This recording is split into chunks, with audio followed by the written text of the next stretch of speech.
Work is continuing on a project to recreate Britain's first mainline diesel locomotive.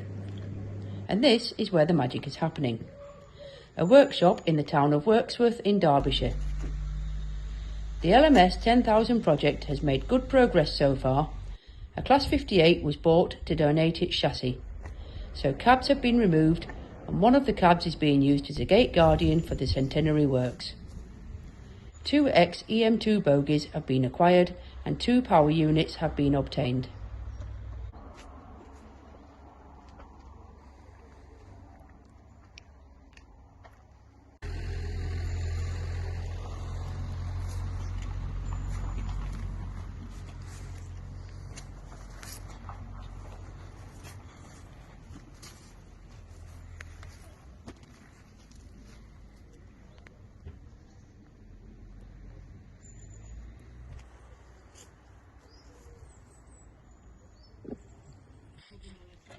In these clips we can see volunteers preparing the chassis the day before it was successfully lifted from its bogies.